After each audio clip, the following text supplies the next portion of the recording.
High blood sugar ایک خاموش دشمن ہے۔ یہ آہستہ آہستہ آپ کو اندر ہی اندر نقصان پہنچاتی رہتی ہے اور پتہ بھی نہیں چلنے دیتی۔ آج کی ویڈیو میں آپ کو بتاؤں گا کہ بنا ٹیسٹ کے آپ کیسے معلوم کر سکتے ہیں کہ آپ کو شوگر ہونے والی ہے یا شوگر کا خطرہ بڑھ گیا ہے۔ شوگر کی علامات کو وقت پر سمجھنا بہت ضروری ہے، کیونکہ زیادہ تر لوگ یا تو ان کو سمجھنے میں غلطی کرتے ہیں یا پھر ان کو اگنور کرتے رہتے ہیں، اور پھر اچانک پتہ چلتا ہے کہ ہائی بلڈ شوگر کی وجہ سے گردے فیل ہو گئے یا بینائی متاثر ہوئی ہے، اور بہت سے لوگوں کو دل کی بیماری بھی ہائی بلڈ شوگر کی وجہ سے ہی ہوتی ہے۔ بر وقت اندازہ ہو جائے تو آپ پری ڈائبٹیز کو مکمل ڈائبٹیز بننے سے بھی روک سکتے ہیں، اور آپ ٹائپ 2 ڈائبٹیز کو بھی ریورس کر سکتے ہیں اگر آپ کا لبلبہ یعنی پینکریاز کام کر رہی ہے۔ شوگر کی علامات کو سمجھنے کے لیے، شوگر کی وجہ کو سمجھنے کے لیے اور شوگر کو ریورس کرنے کے لیے آپ کو انسولین ریزسٹنس اور ٹائپ 2 ڈائبٹیز کو سمجھنا بہت ضروری ہے۔ ڈائبٹیز یعنی شوگر کی دو بڑی اقسام ہیں، ٹائپ 1 ڈائبٹیز جو کہ ریئر ہے اور جینیٹک ہے۔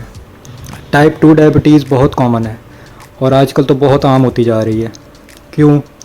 سب سے بڑی وجہ ہے شوگر یعنی چینی۔ صرف وہ چینی نہیں جو آپ چائے میں ڈالتے ہو، بلکہ وہ چینی بھی جو آپ روٹی کی صورت میں کھا رہے ہو۔ نہیں سمجھ آئی؟ میں سمجھاتا ہوں۔ گندم کی روٹی یا چپاتی میں ہوتا ہے سٹارچ، جو کہ کاربوہائیڈریٹس کی ایک قسم ہے، اور کاربز اور سٹارچ چینی کی ہی ایک قسم ہے۔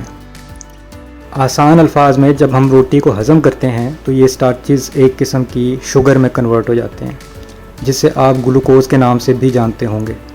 مزید آسان الفاظ میں جو 100 گرام کی ایک روٹی ہم کھاتے ہیں، اس میں تقریباً 70 گرام کاربوہائیڈریٹ ہوتے ہیں، اور یہ سب ہضم ہونے کے بعد پتہ ہے کتنی شوگر بنتی ہے؟ کم از کم 40 گرام۔ جی یہ بالکل ایسے ہی ہے کہ آپ نے ایک روٹی کھائی یا 40 گرام چینی ایک برابر ہے۔ 40 گرام چینی یعنی تقریباً 3.5 چمچ چینی ایک روٹی میں۔ روٹی کے بارے میں اور بھی بہت سارے حیرت انگیز حقائق ہیں میرے پاس، وہ بھی میں آپ کو پھر کسی ویڈیو میں بتاؤں گا، کیونکہ اس ویڈیو کا مقصد فی الحال شوگر کی وجہ اور علامات جاننا ہے۔ تو خیر، آپ نے خیر سے 2 روٹی کھائی اور 100 ویلم بھی تان گئے، یا چلو کام پہ چلے گئے تو اچھی بات ہے۔ روٹی کنورٹ ہو گئی گلوکوز میں۔ جیسے ہی ہمارا جسم گلوکوز کو ڈیٹیکٹ کرتا ہے تو پینکریاز یعنی لبلبہ انسولین ریلیز کر دیتی ہیں۔ یہ بالکل ایک چابی کی طرح سے عمل کرتی ہے۔ ہماری باڈی میں جو خلیے ہیں یعنی سیلز، یہ چابی ان کا دروازہ کھولتی ہے، پھر شوگر سیلز میں داخل ہوتی ہے، اور پھر سیلز اسے انرجی میں تبدیل کر دیتے ہیں، جو ہمارے چلنے پھرنے کے، دن بھر کام کرنے کے کام آ جاتی ہے۔ یہاں تک تو سب ٹھیک تھا۔ اب جو ایکسٹرا شوگر ہے یعنی گلوکوز، یہ کہاں جائے گی؟ جو گلوکوز آپ کی باڈی کے نیڈز سے زیادہ ہوتی ہے وہ بن جاتی ہے فیٹ یعنی چربی۔ یہ چربی پہلے آپ کے لیور یعنی جگر میں جمع ہوتی رہتی ہے، اور جب یوں سمجھ لیں جب وہاں جگہ ختم ہو جاتی ہے تو یہ چربی پیٹ کے آس پاس اور جسم کے باقی حصوں میں جلد کے نیچے بھی جمع ہوتی رہتی ہے۔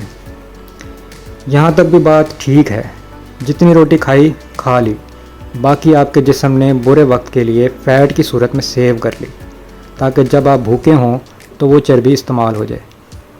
لیکن ہم بھوکے تو رہتے نہیں، سوائے رمضان کے دنوں کے، ہے نا؟ جیسے ہی بھوک لگی اور روٹی کھا لی تو جتنی روٹی استعمال کر لی، باقی مزید چربی بن گئی۔ اس سارے عمل میں انسولین کہاں گئی؟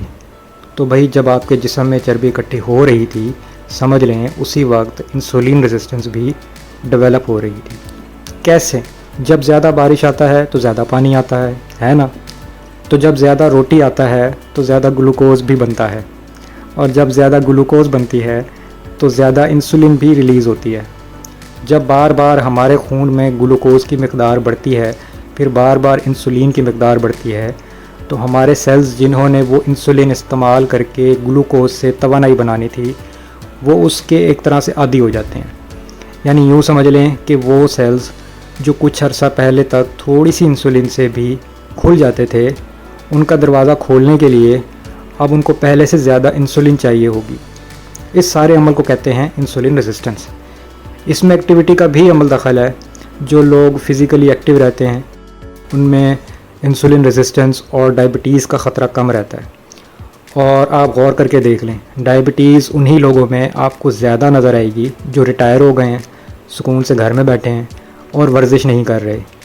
جن کو ریٹائرمنٹ سے پہلے ہو گئی ہے وہ بھی اسی وجہ سے کہ زیادہ وقت دفتر میں کمپیوٹر یا لیپ ٹاپ میں کام کرنا پڑتا ہے اور چلنے پھرنے کا ٹائم ہی نہیں۔ اور دونوں میں ایک بات کامن نظر آئے گی، بڑا ہوا پیٹ، معذرت کے ساتھ۔ یہی انسولین ریزسٹنس کی علامت ہے۔ جب یہ ہوتا ہے تو آپ کے سیلز کی انسولین کی ریکوائرمنٹ بڑھ جاتی ہے۔ جب زیادہ انسولین ملنے پر بھی گلوکوز سے انرجی نہیں بنے گی تو زیادہ گلوکوز فیٹ یعنی چربی میں تبدیل ہو جائے گی اور اس سے توانائی کم بنے گی۔ لیکن صرف پیٹ کا بڑھنا شوگر کی علامت نہیں، اور بھی ہیں جو میں آگے چل کر آپ کو بتاؤں گا۔ ایک اور اہم بات یہ کہ ٹائپ 2 ڈائبٹیز کا مطلب ہرگز یہ نہیں کہ باڈی میں انسولین بن ہی نہیں رہی۔ میری معلومات کے مطابق ایسے کیسز بہت کم ہیں جن میں لبلبا یا پینکریاز انسولین بنانا بالکل بند کر دیں۔ اکثر کیسز میں انسولین بلڈ میں موجود ہوتی ہے، لیکن ہمارے سیلز یا تو اسے قبول نہیں کرتے یا زیادہ انسولین ڈیمانڈ کرتے ہیں، جس کی وجہ سے مزید انسولین انجیکشن کے ذریعے دینی پڑتی ہے۔ یعنی جسے انسولین لینی پڑ رہی ہے، ہو سکتا ہے کہ اس کے جسم میں پہلے بھی انسولین ہو، لیکن چونکہ اب سیلز کا کم انسولین سے گزارا نہیں ہو رہا، اس لیے مزید انسولین انجیکشن کے ذریعے دینی پڑتی ہے۔ تو جب تک آپ کی پینکریاز انسولین بنا رہی ہیں اور آپ انسولین ریزسٹنٹ ہیں، تب تک ڈائبٹیز اور انسولین ریزسٹنس کو ریورس کیا جا سکتا ہے۔ انسولین ریزسٹنس کو مکمل طور پر ریورس کرنے کا طریقہ میں آنے والی ویڈیوز میں آپ کو ضرور بتاؤں گا، تو سبسکرائب بھی کر لیں اور بیل آئیکن پر کلک بھی کر دیں تاکہ ویڈیو آتے ہی آپ کے پاس نوٹیفیکیشن آ جائے۔ تو جب آپ کا پیٹ بڑھنا شروع ہو جائے تو سمجھ لیں کہ آپ انسولین ریزسٹنس ہونا شروع ہو چکے ہیں۔ پری ڈائبٹیز یا انسولین ریزسٹنس کی دوسری علامت یہ ہے شدید تھکاوٹ محسوس ہونا، سستی اور لیک آف موٹیویشن۔ جی، نہ صرف تھکاوٹ محسوس ہوگی بلکہ کچھ کرنے کا دل ہی نہیں کرے گا۔ کیوں؟ کیونکہ آپ کا جسم جتنی گلوکوز تھی اسے یا تو استعمال کر چکا ہے یا پھر اسے فیٹ میں تبدیل کر چکا ہے۔ اب نہ آپ کے مسلز کے پاس توانائی بچی ہے، نہ آپ کے دماغ کے پاس۔ اس کا دوسرا پہلو یہ بھی ہے کہ آپ کا میٹابولزم سلو ہو گیا ہے، یعنی آپ کے جسم کی گلوکوز کو توانائی میں تبدیل کرنے کی صلاحیت اور جمع شدہ فیٹ سے دوبارہ توانائی بنانے کی صلاحیت بھی کم ہو گئی ہے۔ تیسری علامت یہ ہے کہ بھوک جلدی لگے گی اور شدید لگے گی، یعنی اتنی شدید بھوک اچانک لگے گی کہ ہو سکتا ہے کہ آپ کے ہاتھ بھی کانپنے لگیں۔ ہو سکتا ہے کہ کھانا کھانے کے 3 سے 4 گھنٹے کے بعد ہی دوبارہ بھوک لگ جائے، چاہے آپ نے پیٹ بھر کے کھانا کھایا ہو۔ چوتھی علامت کریونگز۔ آپ کا دل کرے گا کہ میٹھا کھائیں یا روٹی کھائیں یا پھر ریفائنڈ کاربز جیسے برگر، پیزا، ڈبل روٹی، فرینچ فرائز، اور یہ سب چیزیں شوگر بڑھاتی ہیں۔ پانچویں علامت، اور یہ اگر آپ کو محسوس ہو تو شاید آپ پری ڈائبیٹک یا ڈائبیٹک ہو چکے ہیں، اور وہ ہے ہاتھوں اور پاؤں میں سوئیاں چبھنے والی فیلنگز۔ ہاتھ پاؤں کا سو جانا، بلا وجہ سوئیاں چبھنا، اور سب سے اہم حرارت۔ ہاتھ اور پاؤں ٹھنڈے بھی ہوں تو بھی آپ کو شاید محسوس ہو کہ جیسے ان میں سے آگ نکل رہی ہے۔ اسے سائنس یا میڈیکل کی زبان میں ڈائبیٹک نیوروپیتھی کہتے ہیں۔ ایسا تب ہوتا ہے جب بلڈ شوگر مستقل یا بار بار ہائی ہونے کی وجہ سے نروز ڈیمیج ہو جاتی ہیں۔ ہاتھ اور پاؤں دل سے سب سے زیادہ دور ہوتے ہیں، اس لیے یہ ایفیکٹ وہاں کی نروز پہ سب سے پہلے ہوتا ہے۔ اور پھر آ جاتی ہے سب سے پکی علامت۔ جو علامتیں میں نے آپ کو بتائیں ان کے ساتھ اگر آپ کو پیاس بہت لگتی ہے اور سوسو بہت آتا ہے تو ہو سکتا ہے کہ آپ آلریڈی ڈائبیٹک ہو چکے ہوں۔ ایسا موسٹلی روٹی، چاول، برگر، پیزے، ڈبل روٹی یا میٹھی چیزیں کھانے کے بعد محسوس ہوگا۔ جب بلڈ شوگر زیادہ ہوتی ہے اور انسولین ہونے کے باوجود اپنا کام نہیں کر پاتی تو پھر آپ کی کڈنیز کا کام شروع ہو جاتا ہے۔ گلوکوز یا شوگر کو نکالنے کے لیے چاہیے پانی، تو پہلے گردے دماغ کو سگنل بھیجتے ہیں کہ پیاس پیدا کرے تاکہ آپ پانی پئیں، اور جو پانی پہلے سے جسم میں موجود ہے اسے گردے یورین بنانے میں استعمال کریں گے تاکہ اس شوگر کو نکال سکیں۔ فن فیکٹ، ڈائبٹیز کا لفظ یونانی اور لاطینی الفاظ سے مل کر بنا ہے۔ یونانی لفظ ہے ڈایابینین جس کا مطلب ہے پاس تھرو یا یورین۔ میلائٹس کا لفظ بعد میں ایڈ ہوا جس کا مطلب ہے میٹھا، تو اس کا مطلب ہوا آپ سمجھ سکتے ہیں، میں نہیں بتاؤں گا۔ مزے کی بات یہ کہ ابھی ریسنٹلی ایک ریسرچ ہوئی ہے جس کے مطابق ڈائبیٹکس کی یورین میں اتنی زیادہ شوگر ہو سکتی ہے کہ اس کو پروسیس کر کے ایک ایکسپینسو کوالٹی کی وائن بنائی جا سکتی ہے۔ خیر، تو یوں سمجھے کہ آپ کی کڈنیز لٹرلی آپ کے جسم سے پانی نچوڑیں گی، یہاں تک کہ آپ کی سکن سے، آپ کی آنکھوں سے اور آپ کی آنتوں میں سے بھی۔ شاید یہی وجہ ہے کہ ڈائبیٹکس کو اکثر کانسٹیپیشن یعنی قبض کی شکایت رہتی ہے۔